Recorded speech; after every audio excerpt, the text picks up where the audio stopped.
అలాగే TDP, BJP, Janasena నాయకులకు, కార్యకర్తలకు అందరికీ నా నమస్కారం.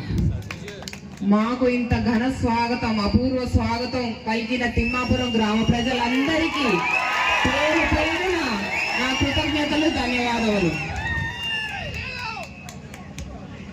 తిమ్మాపురం గ్రామం మొదటి నుంచి మాకు 6 సార్లు నాన్నగారిని మెజార్టీ తెచ్చిన గ్రామం. ఈ గ్రామం అంటే మాకు ఎంతో ప్రీతి, ఎంతో ఇష్టం. మా కుటుంబానికి, మీ గ్రామానికి మేమంతా, మా కుటుంబం అంతా రుణపడి ఉంది.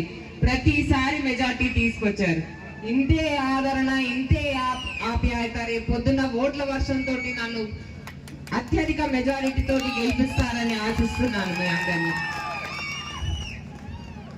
ఇంతలా మెజార్టీ మీరందరూ 6 ఏళ్ళు తీసుకొచ్చింది కేవలం కార్యకర్తలు మాత్రమే. నాయకులు వస్తుంటారు, పోతుంటారు.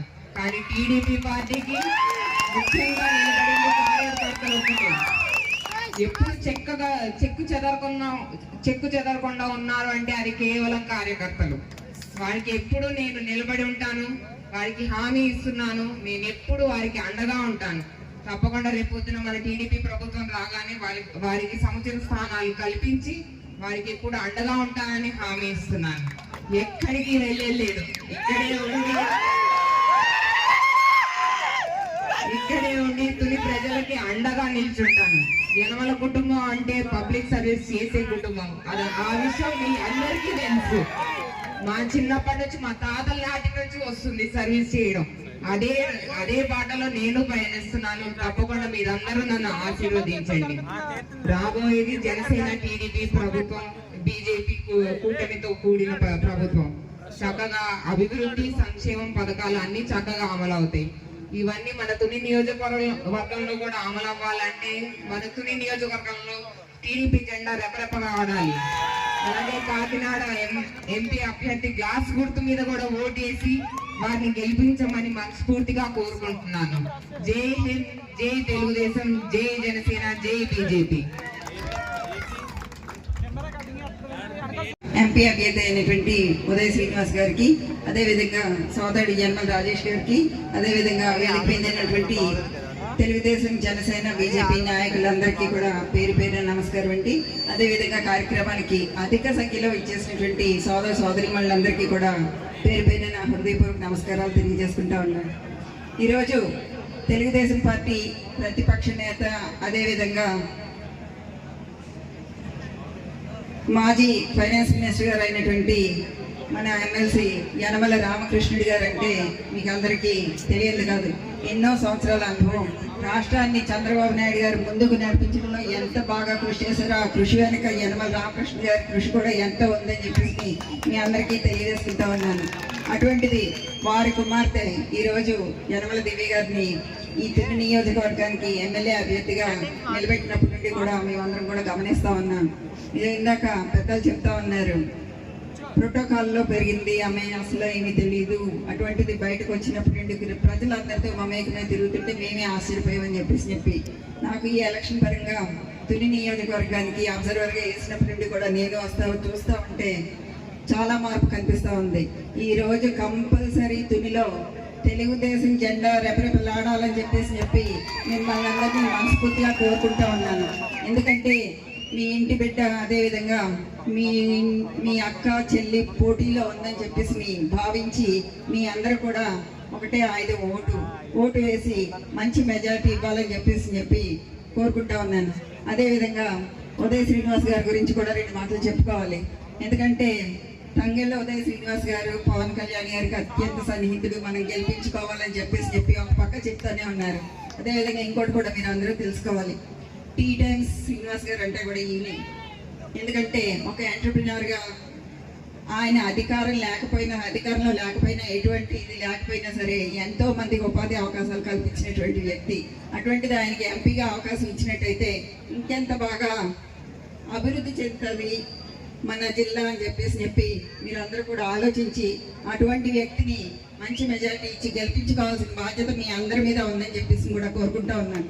ఎందుకంటే ఓ పక్క చంద్రబాబు నాయుడు గారు, అదేవిధంగా పవన్ కళ్యాణ్ గారు కలిపి ఉమ్మడిగా ప్రతిపాదించినటువంటి వ్యక్తులు వీళ్ళిద్దరినీ కూడా మీరందరూ గెలిపించినట్టయితే అటు చంద్రబాబు నాయుడు గారిని, అదేవిధంగా పవన్ కళ్యాణ్ గారిని కూడా కల్పించినట్టు అని చెప్పి తెలియజేసుకుంటా ఉన్నాను. అదేవిధంగా ఈరోజు వైసీపీ ప్రభుత్వం అధికారంలోకి వచ్చింది.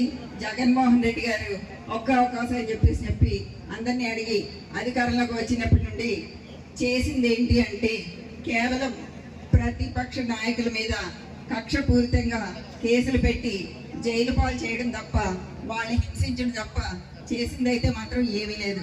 మీరు అందరూ ఇంకొకటి కూడా గుర్తుపెట్టుకోవాలి, చంద్రబాబు నాయుడు గారిని అక్రమంగా అరెస్ట్ చేసి దాదాపుగా 55 రోజులు ఆయన వయసు కూడా లెక్క చేయకుండా జైల్లో పెడితే మరి పవన్ కళ్యాణ్ గారు చాలా పెద్ద మనసుతో వెళ్ళి ఆయన్ని పలకరించడమే కాదు, కలిసి పోటీ చేస్తామని చెప్పి అక్కడే ఒక మంచి నిర్ణయం తీసుకున్నారు. అంటే అది ఆయనకున్న నైతిక బాధ్యత అని చెప్పి తెలియజేసుకుంటా ఉన్నాను. ఈరోజు ఏదైతే కూటమి ప్రభుత్వం అంటున్నారు, కూటమి ప్రభుత్వం కాదు, ఇది ప్రజా ప్రభుత్వం. ఈ ప్రభుత్వంలో కేవలం ఆంధ్ర రాష్ట్ర అభివృద్ధి చెందడమే కాదు, భావితరాల భవిష్యత్తు కూడా బాగుంటుంది అని చెప్పి చక్కటి మేనిఫెస్టో ఒకటి విడుదల చేశారు. దాని ద్వారా అందరి ఆర్థిక పరిస్థితి కూడా బాగుంటుంది అని చెప్పి తెలియజేసుకుంటూ నాకు ఈ అవకాశం ఇచ్చినందుకు ధన్యవాదాలు. మనకి పాలిటిక్స్ లో కొత్తగా వచ్చినా సరే కానీ ఇవాళ తుని నియోజకవర్గం అనే కాదండి, కాకినాడ పార్లమెంట్ అభ్యర్థి వైసీపీ అభ్యర్థిని మనం చూసుకోవచ్చు. 3 సార్లు ఓడిపోయినటువంటి వ్యక్తి, ఎలక్షనీరింగ్ చేసి 3 సార్లు కూడా అశేషమైనటువంటి అనుభవం ఉన్నటువంటి వ్యక్తి. అయినా సరే ఎక్కడ తగ్గకుండా కూడా ఇవాళ ఉదయ్ శ్రీనివాస్ గారు పార్టీ కోసం, జనసేన పార్టీ నాకు ఇచ్చినటువంటి ఈ గౌరవాన్ని నిలబెట్టుకోవాలని ఆయన అహర్నిశలు కష్టపడుతూ ఉన్నారు. అలాగే దివ్య గారు కూడా అలాగే కష్టపడుతున్నారు. మన తుని నియోజకవర్గం నుంచి విచ్చేసినటువంటి జన సైనికులకు, తెలుగు తమ్ములకి అందరికీ కూడా ప్రత్యేక ధన్యవాదాలు తెలియజేసుకుంటూ మనం ఓట్ని కన్వర్ట్ చేసుకుని ఒక్క ఓటు కూడా మిస్ అవ్వకుండా మేము రూట్ లెవెల్లో తిరిగితే తెలుస్తుంది. మన జనసేన అలాగే టీడీపీ కార్యకర్తలు, బీజేపీ కార్యకర్తలు ఎంత ఐకమత్యంగా ముందుకు వెళుతూ గ్రామ స్థాయిలో ఎంత ప్రపంచంగా ప్రచారం నిర్వహిస్తున్నారో నేను దగ్గరుండి చూస్తున్నాను. దీన్ని ఓటుగా మలిచి మన బూత్ వరకు తీసుకొచ్చి ఖచ్చితంగా మనం పవన్ కళ్యాణ్ గారి నాయకత్వాన్ని, అలాగే చంద్రబాబు నాయుడు గారి నాయకత్వాన్ని, నరేంద్ర మోడీ గారి నాయకత్వాన్ని కూడా గెలిపించాల్సినటువంటి బాధ్యత మన భుజస్కంధాల మీద ఉంది. కాబట్టి ఇప్పుడు ఖచ్చితంగా కష్టపడి మనం ఈ కూటమిని గెలిపించుకోవాలని మరొకసారి తెలియజేసుకుంటూ జై జనసేన, జై టీడీపీ బీజేపీ సమన్వయంగా చేసుకునే ఈ కార్యక్రమంలో పాల్గొంటున్నందుకు చాలా ఆనందంగా ఉంది. అలాగే ఇక్కడికి వచ్చేసిన ఉమ్మడి కూటమి అభ్యర్థి యనమల దివ్య గారికి, జనసేన టీడీపీ నాయకులకి, టీడీపీ కార్యకర్తలకి, ఇక్కడ ఇంత చక్కటి ప్రోగ్రాం ఏర్పాటు చేసిన జనసేన నాయకులకి, కార్యకర్తలకి, అలాగే కృష్ణవేణి గారికి, సుందర భావని గారికి, ఇతర నాయకులందరికీ కూడా నా హృదయపూర్వక నమస్కారం. నా పేరు తంగెళ్ళ ఉదయ్ శ్రీనివాస్, టీ టైం ఉదయ్. అంటే ఇందాక నుంచి చాలా మంది ఉదయ్ భాస్కర్ అంటారు, తంగెళ్ళ శ్రీనివాస్ అంటారు. అలాగే ఎన్ని తప్పులు చెప్తే అన్ని పేర్లలో వాళ్ళకి డైరెక్ట్ ఎలక్షన్ ఫేస్ చేయడానికి తెలియక అన్ని పేర్లలోని నామినేషన్లు వేశారు ప్రత్యర్థులు. అంటే మన ఎంపీని మీరు ఎప్పుడు కనిపించుండరు, ఆ వచ్చే ఎంపీ ఎప్పుడు కనపడరు మీకు. ఎలక్షన్కి 1 నెల రోజుల ముందు వస్తారు, ప్రతి ఎలక్షన్కి. ఎలక్షన్ అయిన నెక్స్ట్ రోజు అదే రోజే ప్యాకప్ చేసుకుని వెళ్ళిపోతారు. అంటే ప్రజల్లో తిరిగి ఎలక్షన్ చేసే దమ్ము లేక మీరు వాడే ఆ ప్రేమతో పిలిచే అన్ని పదాల మీద నామినేషన్ వేశాడు. ఉదయ్ అని, తంగెళ్ళ శ్రీనివాస్ అని, తర్వాత గుర్తులు కూడా అలా పక్క పక్కనే మ్యాచింగ్ అయ్యేటట్టు తెచ్చుకుని, అంటే ప్రీ ప్లాన్డ్ గా డైరెక్ట్ గా ఎలక్షన్ చేసే దమ్ము లేక ఇలాంటి పిరిగితనమైన చేసుకుంటూ ఇలాంటి పనికిమాలన్నీ వేసుకుంటూ ఎలక్షన్ చేసుకుంటాక ముందుకు వస్తున్నారు. వాళ్ళకు ఉన్న ముఖ్య ఆయుధం అదొకటే. సో ఎందుకు వీళ్ళ ఎలక్షన్కి ఇలా రావాల్సి వస్తుంది అంటే మన రాష్ట్ర పరిస్థితి, మన ప్రజలను పెట్టిన ఇబ్బంది. రాష్ట్ర పరిస్థితి గురించి మాట్లాడుకోవాలంటే మనం ఇంకో ఎలక్షన్ వచ్చే వరకు కూడా ఇక్కడే ఉండవలసిన అవసరం ఉంది. తునిలో ఇంత మంచి స్పీకర్స్ ఉంటారని చెప్పి నేను ఎప్పుడు అనుకోలేదు. తెలుగుదేశంలో ఇంత మంచి స్పీకర్స్, ఎక్స్ప్లెయిన్ చేయని పాయింట్స్ అంటూ లేవు. టీడీపీ కార్యకర్తల అనుభవం ఎలా ఉంటుందో వాళ్ళ మాటల్లో తెలుస్తుంది. అలా అదే విధంగా జనసేనకి ఉన్న ఉత్సాహం ఎలా ఉంటుందో పరిగెత్తేటప్పుడు తెలుస్తుంది. జనసేనకి ఉత్సాహం అంతా కూడా ఈ రెండు కలిసింది అంటే విజయం కంపల్సరీ. అలాగే బీజేపీ మనమే అంటే కేంద్రం నుండి మనకు అందించే సహకారం. ఇది నాకు ప్రాబ్లం అయితే దివ్య గారికి ఒక దొంగ గ్లాస్ ఒకడు అప్లై చేశాడు.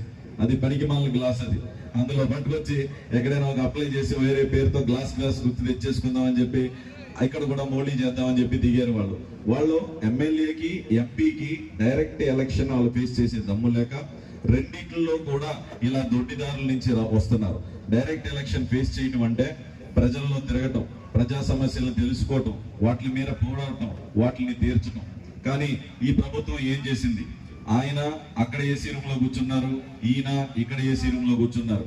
ఇద్దరు ఏసీ రూమ్ లో కూర్చుని రాష్ట్రాన్ని, ఇక్కడంటే ఎవరు మీ తాడిశెట్టి రాజా గారు ఏసీ రూమ్ లో చెప్పి పబ్లిక్ లో తిరగరని తెలిసింది, ఏదైనా ఉంటే డబ్బులు పంపిస్తారని తెలిసింది నాకు.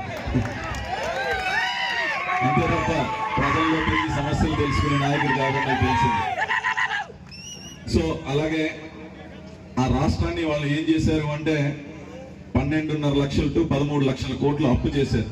ఈ అప్పు చేస్తే మనకేమైంది రాష్ట్రం కదా అప్పు చేసింది అనుకుంటారు. ఆ అప్పుకి వడ్డీ కట్టాలి.